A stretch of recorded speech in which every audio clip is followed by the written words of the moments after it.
یہ ہے کہ وقت کسی کے لیے نہیں رکتا۔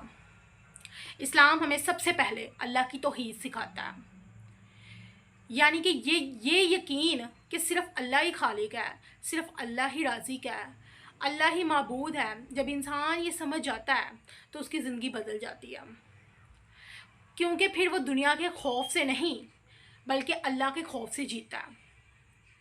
نبی اکرم صلی اللہ علیہ وسلم نے فرمایا، جو شخص مشورہ کرتا ہے وہ کبھی بھی نقصان میں نہیں رہتا۔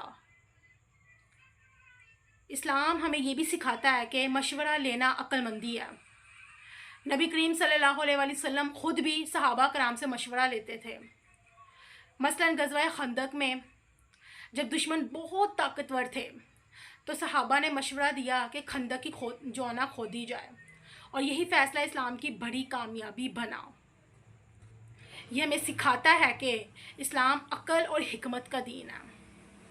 قرآن میں رشتوں کا احترام ہمیں سکھاتا ہے، ٹھیک ہے، رشتوں کا احترام ہمیں سکھاتا ہے کہ اللہ تعالیٰ فرماتے ہیں کہ اپنے والدین، اپنے رشتہ داروں اور اپنے قریبی لوگوں کے ساتھ اچھا سلوک کرو، کیونکہ قیامت کے دن یہ رشتے بھی گواہ بنیں گے۔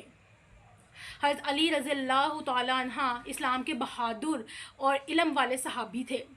انہیں شیر خدا کہا جاتا ہے، لیکن ان کی جو اصل طاقت ہے صرف جنگ میں نہیں تھی بلکہ صبر، علم اور عدل میں تھی۔ ایک بار ایک شخص نے حضرت علی رضی اللہ تعالیٰ عنہ کو چیلنج کیا کہ وہ سمجھتا تھا کہ طاقت ہی سب کچھ ہے، کہ اصل طاقت جو ہے نا بیسیکلی اخلاق میں ہوتی ہے، ٹھیک ہے، اصل طاقت اخلاق میں ہوتی ہے۔ یہ واقعہ ہمیں سکھاتا ہے کہ اسلام صرف طاقت نہیں بلکہ انصاف اور کردار بھی